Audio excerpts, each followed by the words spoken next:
Alright, I've got this base coat on my surface with a mix of, and it's an equal mix of the Colonial Blue, Bleach Sand, and Frosted Plum.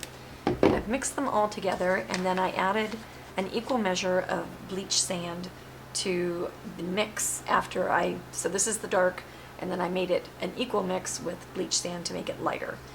Okay, so it's got those three colors equal, and then plus equal Bleach Sand. Alright, so I've got my stencil taped in place, and this one is a little bit flexible, so you want to be a little bit more cautious than normal with it. I'm going to go onto my lighter color mix, and then what I'm going to do is I'm going to start in one area. I'm just going to go ahead and just kind of scribble.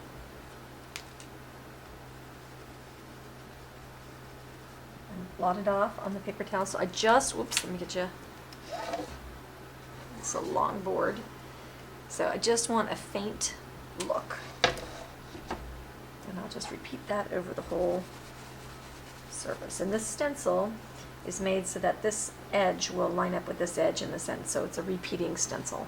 Okay, we're going to mix some multi-purpose sealer in with our, I think in theory we're going to mix some in there, with our bleach sand and eggshell mix. Just kind of 1 to 1 to 1.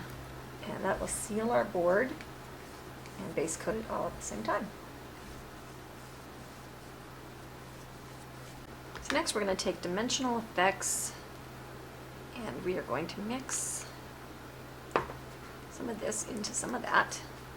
This is going to give us a little bit of a stucco type look.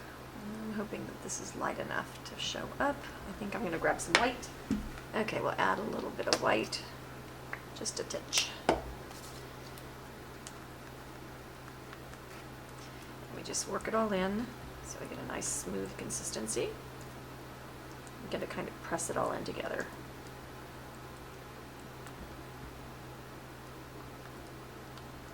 Okay. And we take the side of our palette knife and just scoop up some of this medium. And then we'll come up here and we'll just go ahead and do a texture stucco kind of effect.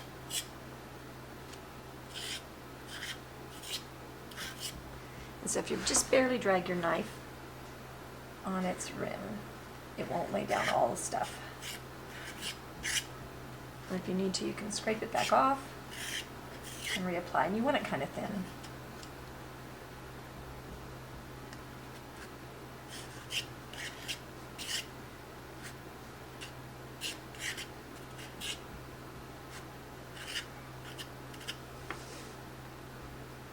And I mixed up way too much.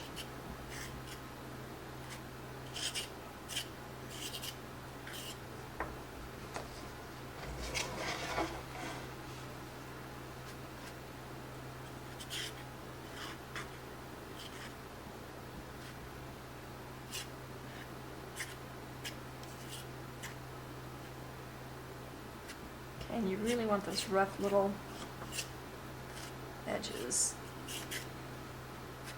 And go back and patch anything that looks too contrived.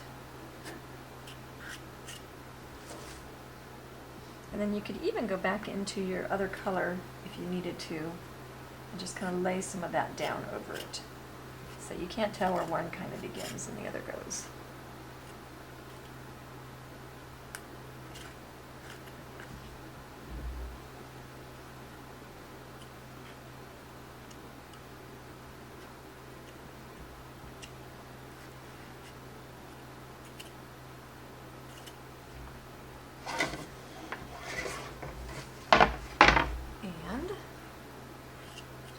Up.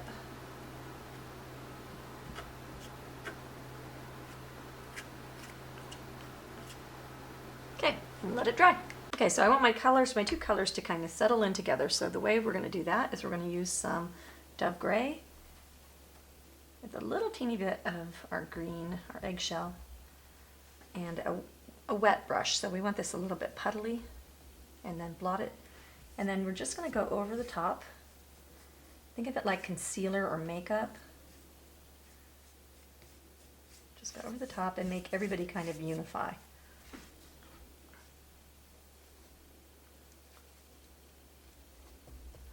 If you get it too solid, it'll base coat, but then we can do a neat sanding trick.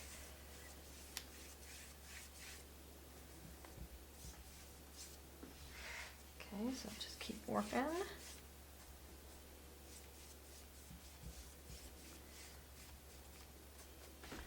little bit more water. Make sure you have water.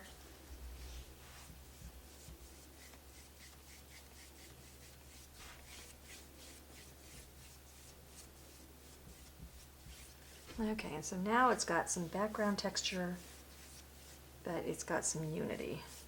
All right, we're gonna have fun with a Beachy Barn wood kind of technique. So I'm gonna use multi-purpose sealer on both sides of my wood, but on the top side, the part that I'm gonna have paint on, I'm going to use the sealer, but I'm gonna mix in a little bit of paint. And I'm gonna use two colors. So I'm using a little bit of driftwood and charcoal gray, neutral gray, and they're Deco Art Americana. So just, I want it streaky, and I want a little bit of each color on there. And what I'm doing is I'm just saving myself some time, not having to base coat after. And it can be as messy as you like, because we're going to put a top coat over and crackle, and the cracks will reveal whatever color is underneath. Okay, so that's the look that I've got, and it just needs to be variegated so that I don't have the same exact gray showing when I sand through. I want it to look a little bit older. And you know, I might even go ahead, I think I will. Let's go in and take a little bit of charcoal gray as well. And I'll just do this while it's wet. I'll just add some of these streaks in there as well.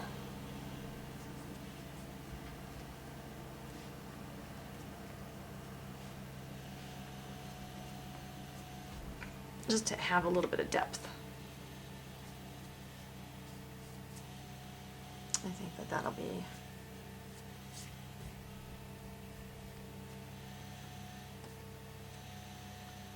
okay, good. Okay, so I'm just going to take a rough sanding grit and I'm going to sand through that. It's just going to give me a little bit of reveal, a little bit of rustic, and sorry about the noise. And you can take a smoother one if you want higher points to show up. And then that's going to give you that kind of old world kind of look. All right, so I'm also going to, right up here at the top, I'm going to go ahead and make sure that I give myself a little bit of extra sanding and stuff, because that'll make it just look cooler. So I want some of that wood even to go ahead and show through. Okay, and so you can decide on what level of rustic you want. And stop when you're happy with it. All right, so now we are going to apply some weathered wood. Weathered wood or crackling can be a really tricky kind of subject, so I'm glad we get to address it here. It's easy if you know the rules. Weathered wood is a crackle medium that is chemical based, so it will crackle even if it's completely dry and it's 2 years later. You put paint over the top of it and it is going to crack that top coat. So it doesn't matter how you apply the weathered wood itself, it matters how you apply the top coat. So the weathered wood, we just want to be cracky here and there. So I'm just going to spread out some stuff and then try not to make patterns. Patterns are bad. So wherever you put the weathered wood, that's where things are going to crack. And you don't need to apply a heavy application. And you can go back and kind of spread it out just a little bit. I mean, I'm really spreading it quite, it's just like a little, see how that's balling up right there? I need to go spread that some more. Because if that happens and it dries like that, then your paint will actually make that same shape and it's really ugly. All right, so we're gonna put our top coat on. I've got some mixed up warm white plus blue mist plus the new aqua sky. And I think I am thinking it's going to be a little bit light. And I don't mind the idea of having a couple levels of color. So I'm going to have like basically a light and a dark. And so what we're going to do is we're going to lay our brush down and try to not have it too thick or too thin, but the thicker it is, the thicker the cracks, but too thick and it'll take you 3 days to dry. So we're going to go ahead and just evenly pat it on, and we want our cracks will go in the direction that we stroke. So it's a really good idea to go ahead and go in the direction that you want your cracks to go. Duh. And the more you play in it, the thinner and finer the cracks will be. So don't play too long if you want thick cracks. And if you really want thick cracks, just one smooth, solid stroke. And then don't play in it after all these rules, right? Don't play in it after you get done, because it will lift the crackle medium. That chemical reaction is happening, and you don't want to do that because it'll lift. Okay, and we'll just work our way down. The colors are changing, but I'm about to sand and do all kinds of crazy things to this, so we don't really care. Okay, and I'm out of my darker color. So see how it's already crackling everywhere?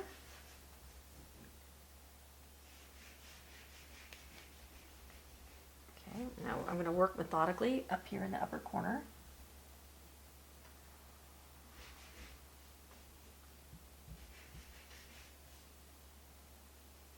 And just bring it on down. When we get next to something that might be wet, we just go ahead and just barely touch it and get out of town.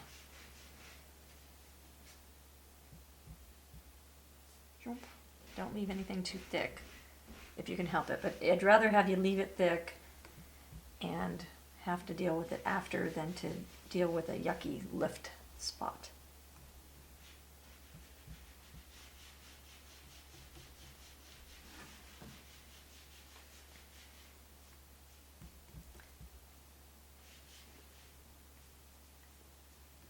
Okay, almost there. Use quite a bit of that paint. All right. Now I've got, see how I have some of this like splotchy lines and stuff like that? Totally not a problem, because we're definitely going to sand. All right, and so now we're going to take a piece of heavy grit sandpaper, and we're going to sand through our layers. So some are going to be light, some are going to be dark, and we're going to sand all the way through. And I'm going to go move to another table. I just wanted to demonstrate the kind of sanding that I'll be doing. So I'll be getting my workout when I get going on this.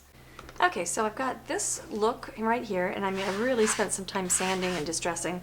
I'm going to take the Deco Art Media acrylic antiquing cream. So this one's white and this is medium gray. And I'm going to take my rag, and I'm just going to mix just a little bit of each of those and just kind of streak in and out, and then kind of wipe it back. Just wanting a little bit more of another layer of something, and I want to dull those colors back just a bit and beachy it up just a little bit. So we're wiping it on and we're wiping it off, and you can see this is kind of this tone, so that's just toning this all down just a little bit. Okay, next I'm going to take a little bit of the, let's see what color this is, the raw umber, and I'm going to get that up in the corners just a little bit, here and there, and kind of streak it in just to create a little bit of warmth, a little bit of old wood.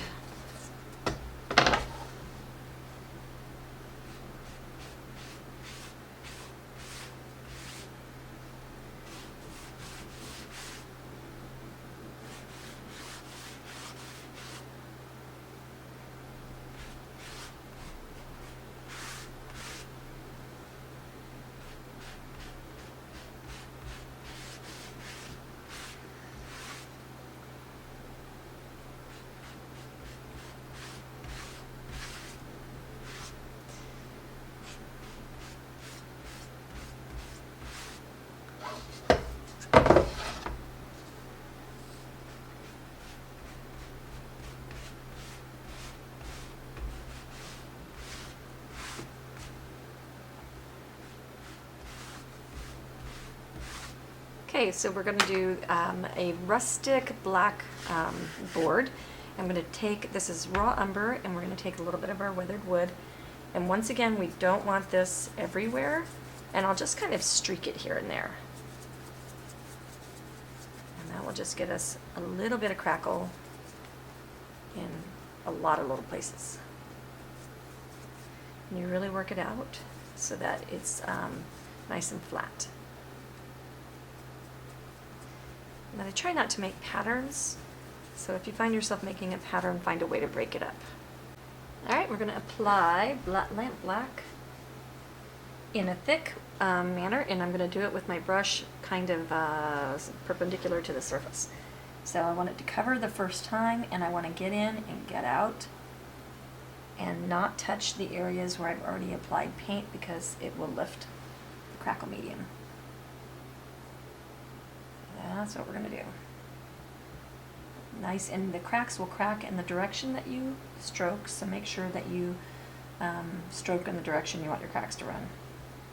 And the more you mess with it, the more tiny the cracks get, so try not to mess if you want big cracks.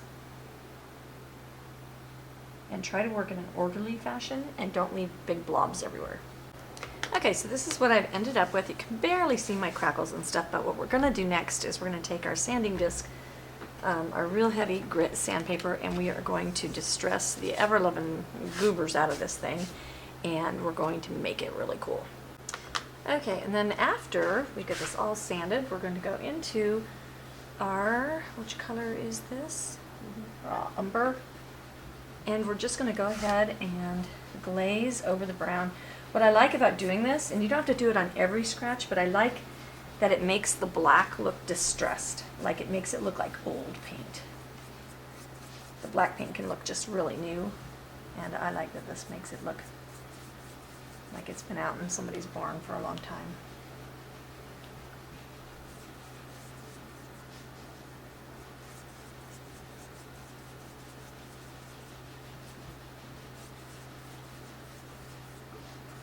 Okay, and we'll just finish that and let it dry.